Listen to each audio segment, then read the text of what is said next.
안녕하십니까. 이번에는 제 성경의 번역의 원칙 및 특징들을 잠시 말씀드리겠습니다. 모든 언어에는 최소한의 단어나 문장의 개념과 발음이 필요합니다. 그런데 이 소리와 의미는 상호 밀접하게 관련되어 있으니 형태가 다르면 발음 및 의미가 달라져 엄청난 결과를 가져옵니다.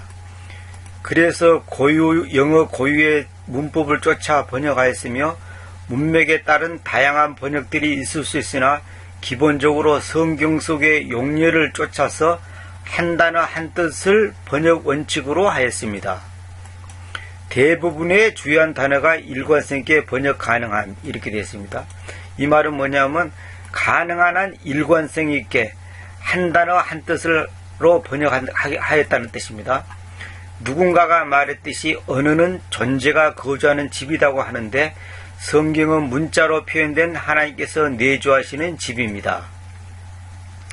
따라서 성경은 주님이신 예수 그리스도 그분께서 바로 기록된 말씀의 실체이자 목적이라는 것을 보여주고 있는데 이를 위해 한 단어에 생명을 넣어서 그 말씀이 되게 하고 그 말씀이 육체로 만들어져 이 부분을 나중에 설명하겠습니다.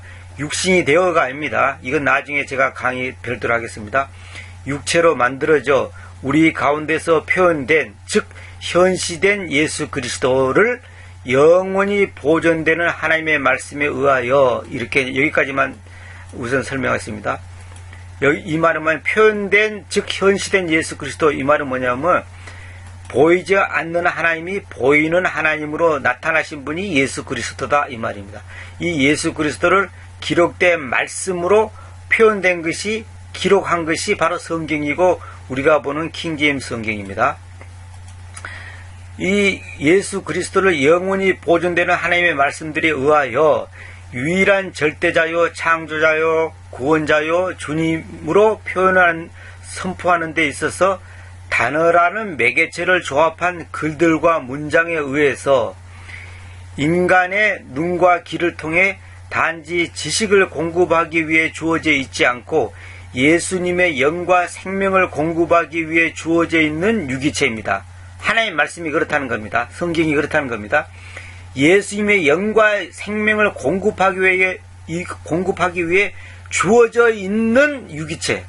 주어졌던 게 아닙니다. 영과 생명을 현재 주어져 있는, 그래서 과거에 있는 헬라어나 히브리어 사본이 아니라 현재 킹제임스 성경으로 주어져 있다 이 말입니다. 따라서 부정확한 번역은 왜곡된 말씀을 선포할 수밖에 없어서 그리스도의 영과 생명의 흐름을 방해하여 읽는 자와 듣는 자로 하여금 큰 침해를 주는 것입니다. 하나님의 말씀이 올바로 번역되지 않고 그 번역되지 않은 말씀을 가리키면 그리스도의 영과 생명의 흐름을 방해한다.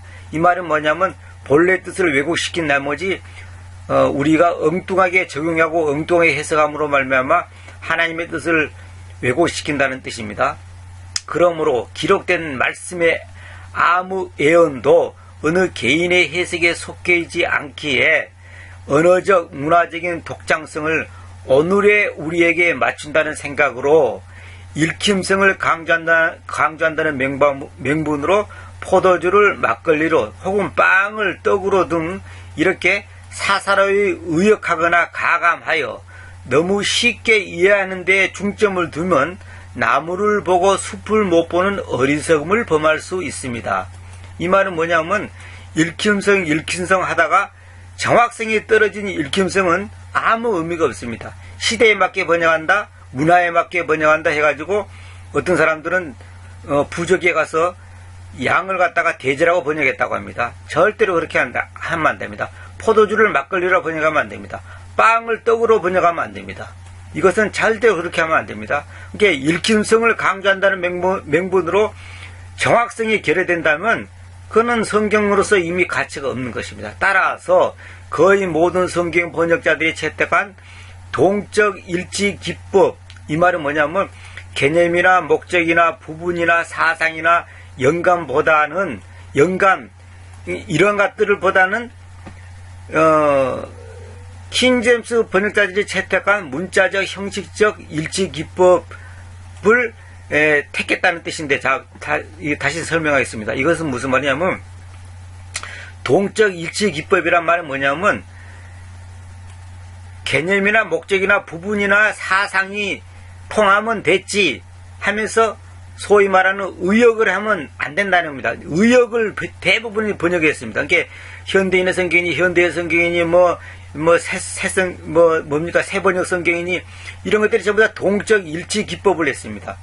다시 말하면 의역된 성경을 했단 말입니다. 그러나 헬라어 성경이나 히브리 성경을 킹제임스의 역자들이 번역한 그 원칙이 무슨 말이냐? 원칙이 어떻게 했냐면 문자적, 형식적 일치 기법.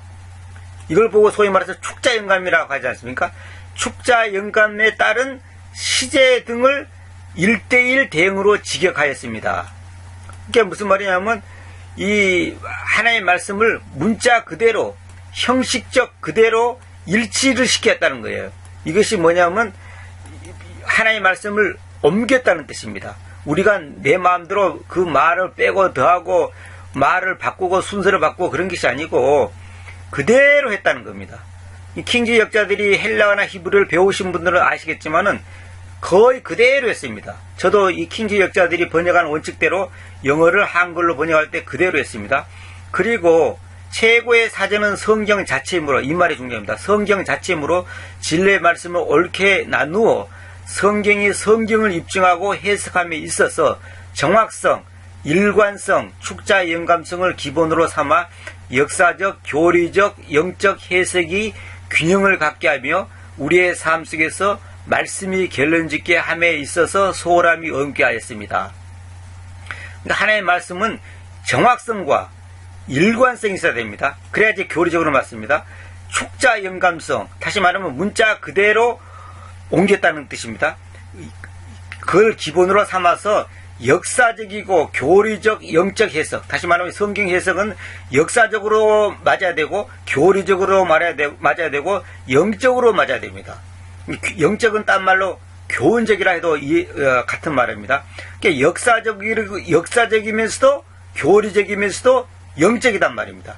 이것을 정확한 해석이 안 되면, 이렇게 정확한 해석이 안 되면 그 번역은 또는 그 해석은 잘못된 것입니다. 그래서 여러분들이 여기에 대한 자세한 것은 이제 얼마든지 있습니다만은 시간상 제가 생략하겠습니다. 구약 성경에 구타라, 출애굽기에 있는 구타라 이 말을 보통 바르라, 치라라 또는 이런 식으로 표현하는데 그렇게 하면 안 됩니다. 그러니까 이것이 신약성경에 나오는 이제 그 예수님이 매를 맞는 것을 상징하는 것인데 여러분들이 이것을 한번 제 사이트에 다 올려놨으니까 자세히 보시기 바랍니다. 그래서 여기 콜론과 세미콜론에 대해서 간단히 말씀드렸습니다.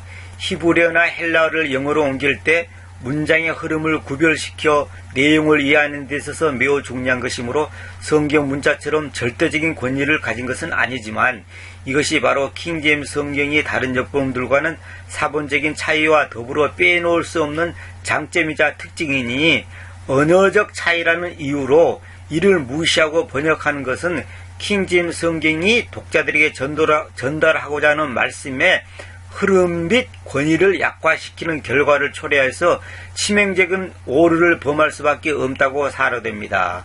이렇게 이제 제가 올려놨습니다. 콜론과 세미콜론을 무시하고 킹제임스 성경을 번역한다는 것은 절대로 킹제임스 성경의 그 특징과 장점을 살리지 못하고 문장의 흐름을 강조점, 구분되는 그 문장의 흐름을 살려주지 못합니다. 이것은 헬라어나 히브리어를 공부해주신 분들은 이해하실 겁니다. 헬라어나 히브리어를 해석하는 데 있어서 번역하는 데 있어서 애로점이 바로 이런 것들입니다. 그러나 킹제임스 역자들은 이것을 콜론과 세미콜론 마침표를 사용해 가지고 그 문장의 흐름을 정확하게 디바이딩 되어 있는 것을 볼 때 놀라운 것을 제가 많이 발견했습니다. 여러분들이 여기에 대한 자세한 것은 제가 일일이 설명할 수 없고 제 사이트에 올려놨으니까 그런 번역의 원칙과 특징들에 대해서 세세하게 올려놨으니까 여러분들이 꼭 참고하시기 바랍니다. 그래서 이 사이트를 보시면 여러분들이 충분히 거기에 대한 것을 많은 도움을 받을 것이고 또 필요하면 이메일을 보낸다든지 여러 가지 루트를 통해서 질문해 주시면 대답하겠습니다. 앞으로 여러분들이 많은 관심을 가져주시고 하나님의 말씀을 정말로 너무 가볍게 생각해서 경솔하게 취급하는 일이 없기를 바랍니다. 앞으로 더욱더 열심히 여러분들에 보충 설명을 해서 하나님의 말씀의 그 정확성을 여러분들한테 알려드릴 것을 약속합니다. 감사합니다.